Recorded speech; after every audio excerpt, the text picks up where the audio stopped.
Pak Susno, karena pengusutan 3 kasus korupsi besar ini kemudian menjadi sorotan publik, kemudian bagaimana polisi juga kemudian sudah mengalihkan penyidikannya, saat ini kemudian proses ada di kejaksaan seperti itu. Kita harapkan proses penegakan hukum dapat secara transparan, akuntabel dan juga profesional seperti itu ya.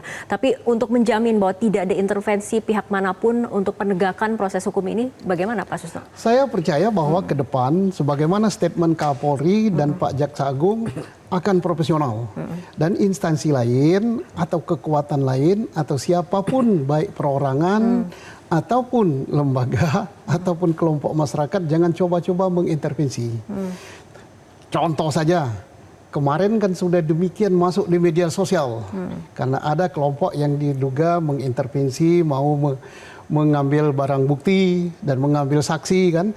Akhirnya kan diumumkan ada kelompok tertentu yang ciri-cirinya begini, pakaiannya begini. Nah, kemudian ditayangkan gambar pimpinannya gitu kan.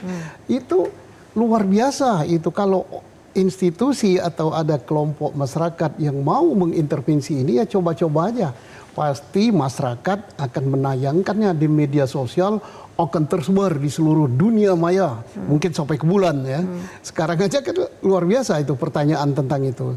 Sampai jubirnya pun sulit menjawabnya gimana gitu. Harus berkelek gini nggak bisa. Dan saya kira kita jangan mempertaruhkan suatu institusi untuk mencampuri perkara-perkara yang terkait dengan penegakan hukum. Oke, Mas Yudi, Anda kan sebagai mantan penyidik, ketika kemudian menangani kasus besar dan mendapatkan atensi dari publik, itu menghindari agar kemudian tidak ada intervensi dalam proses yang dilakukan oleh penyidik seperti apa? Ya tentu kan penyidik akan mencari bukti itu yang pertama. Kemudian yang kedua, di sini butuhnya kekompakan dari penyidik. Bahwa mereka harus solid, yang mereka cari adalah tindak pidana, yang mereka cari adalah memperkuat bukti, yang mereka cari adalah mengembangkan perkara. Sehingga ketika nanti gelar perkara dan sebagainya, mereka benar-benar sudah utuh konstruksi perkaranya. Nah, sehingga ketika diajukan siapa nama yang bertanggung jawab, siapapun itu, ya, itu pimpinan sudah tidak bisa lagi mengelak. Sudah tidak bisa lagi misalnya jangan dong atau nanti dulu, sudah nggak bisa gitu. Karena kita bicara sekarang Mbak, kasus yang ramai ini kan bukan hanya masyarakat yang memperhatikan, tetapi juga para orang-orang yang menyerahkan uang ini atau yang memiliki uang ini itu juga kejut-kejut gitu kan. Bisa nggak nyenyak tidur mereka, ya kan? Karena cepat atau lambat pasti akan diperiksa. Cepat atau lambat istilahnya ketika mungkin mereka menyerahkannya secara diam-diam, mereka menyerahkannya tanpa ketahuan orang, mereka menyerahkannya sudah di layering dari bentuk rupiah ke bentuk mata uang asing, bahkan dibungkus rapi seperti itu. Pasti ketahuan. Ini kan duit, ya kan? Duit itu. Dan bagi penyidik tidak sulit untuk kemudian mengusut tuntas siapa yang menyerahkan. Siap. Itu nggak akan sulit gitu kan. Nah makanya tadi saya katakan dengan penyidik-penyidik yang berpengalaman, yang sudah menangani banyak kasus korupsi, baik yang dulu pernah berpengalaman di KPK ataupun di Kejaksaan, saya pikir kalau kedepannya ya kalau kita beri kepercayaan ya pasti ini akan tuntas. Termasuk tadi intelektual dadernya, ya kan, apakah memang hanya sampai Jampitsus gitu kan, atau ada orang lain yang lebih kuasa, atau orang lain yang kemudian di luar kejaksaan, ya itu bisa juga, semua bisa terjadi. Tapi yang penting adalah pembuktian di alat bukti memang harus kuat untuk kasus yang kontroversi ini seperti itu. Sebab nggak ada celah pun, Mbak ya, pasti dicari celah. Apalagi ada celah seperti itu. Nah, pembuktian yang kuat sendiri dalam kasus ini menurut Anda bagaimana? Keterangan saksi, ya kan, dokumen, kemudian tadi data-data rekening perbankan, pembelian, pokoknya banyak lah Mbak yang bisa dilakukan. Barang bukti elektronik kemarin ini harus juga menjadi contoh. Gerak cepat Polri ke 13 titik itu kan membuktikan bahwa efek kejut itu luar biasa. Ya makanya ini juga sebenarnya harus ditiru gitu kan sama teman-teman jaksa, bahwa mereka harus gerak cepat juga.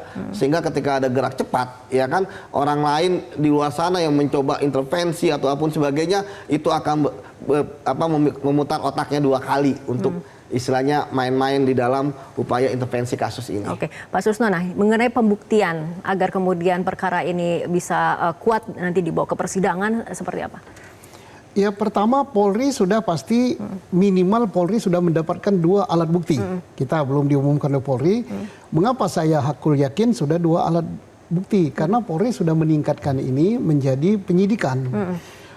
Upaya penggeledahan, upaya pasca penyitaan itu sudah masuk tahap penyidikan. Untuk masuk tahap penyidikan itu sudah minimal 2 alat bukti, ditambah lagi dengan penetapan tersangka. Nah, saya yakin minimal sudah 2 alat bukti dan bisa lebih dari itu. Nah, tinggal menambah nanti keterangan saksi, ya, ahli, kemudian ahli bisa dari BPK, bisa dari PPATK, bisa juga keterangan surat, gitu. Itu tidak sulit itu.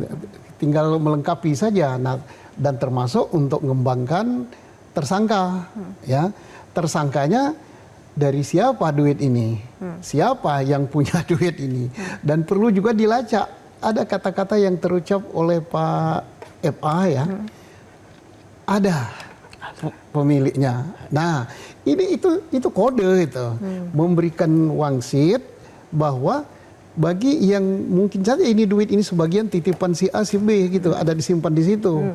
Bisa saja dia katakan saya punya brankas yang bagus, saya punya safe house yang bagus, titipkan saya aja. Ya tapi tidak berarti semuanya itu milik orang tertentu itu, ya. Mungkin sebagian milik orang tertentu, yang lainnya milik FA. Baik, Mas Yudi, artinya penyidik kejaksaan harus membuka ruang koordinasi dengan lembaga-lembaga lain untuk menelusuri aset seperti itu. Apalagi tadi dikatakan oleh Pak Susno ada petunjuk yang disebutkan oleh Febri pada saat itu bahwa ada pemiliknya aset-aset yang kemudian disita.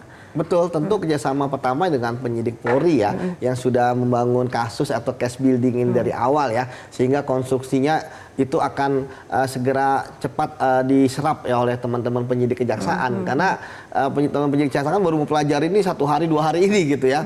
Tapi dengan ada bantuan dari teman-teman penyidik Polri, ya kan, itu tentu akan makin mempercepat, memberikan petunjuk arahnya kemana, ya kan, tentu arah yang benar seperti itu. Butuh waktu berapa lama bagi penyidik untuk bisa menelusuri terutama dari barang bukti yang disita? Ya tentu berbeda-beda, ya, tiap kasus, ya. Tapi menurut saya kalau kasus ini sudah sampai ada tersangkanya di Polri, yang kita tahu bahwa dalam KUHP itu tersangka itu adalah hampir di akhir penyidikan, saya pikir seharusnya tidak lama lagi ini akan terbongkar semuanya seterang-terangnya, sejelas-jelasnya, ya kan, siapa yang bertanggung jawab. Terus saya katakan yang bertanggung jawab siapapun itu ya harus dimintai pertanggungjawabannya, ya, secara pidana tentu saja. Oke, mengenai dugaan ataupun kekhawatiran ini bisa dilokalisir perkaranya, Mas Yudi? Ya, kalau saya sih tidak khawatir, ya. Saya percaya teman-teman kejaksaan ya pasti akan tegak lurus, ya, dengan kebenaran, dengan keadilan, gitu kan. Tadi artinya mereka pun juga punya kompetensi, mumpuni, gitu kan. Apalagi kan ini salah satu mereka kenapa jadi penyidik dalam kasus ini kan tentu ingin perbaiki nama instansi, gitu kan. Artinya semangatnya ataupun girohnya untuk kemudian membongkar kasus ini pasti ada. Oke, baik. Pak Susno, terakhir ini closing statement juga dari Pak Susno. Ini artinya untuk next langkah yang harus dilakukan jika memang kemudian ini ingin dibuka secara tuntas, penyelidikan ataupun penyidikannya juga bisa kemudian dipercaya oleh publik bahwa ini transparan, akuntabel, dan juga profesional, seperti apa? Baik. Pertama saya menyambung, saya yakin ini kejaksaan tidak mungkin akan mempertaruhkan marwahnya.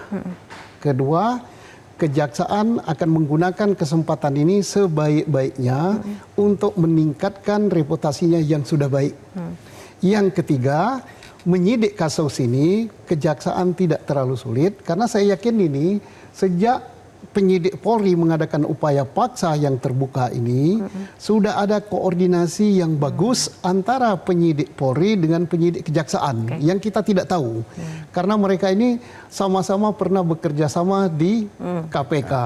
Saya kira mereka sudah tahu ini umpan itu sudah feedback, ya. Saya positive thinking aja ini. Positive thinking bahwa penyidik kejaksaan sudah tahu arahnya. Dari mana umpannya? Dari penyidik Polri dan penyidik KPK. Karena mereka sudah membangun kerjasama yang bagus.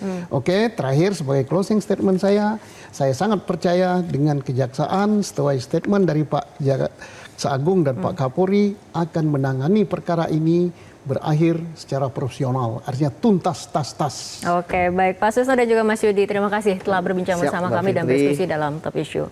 Pemirsa, penegakan hukum bukan hanya tentang menetapkan siapa yang bersalah, tetapi juga memastikan setiap proses berjalan adil, transparan, dan dapat dipertanggungjawabkan. Ketika hukum ditegakkan dengan integritas, kepercayaan publik akan tumbuh.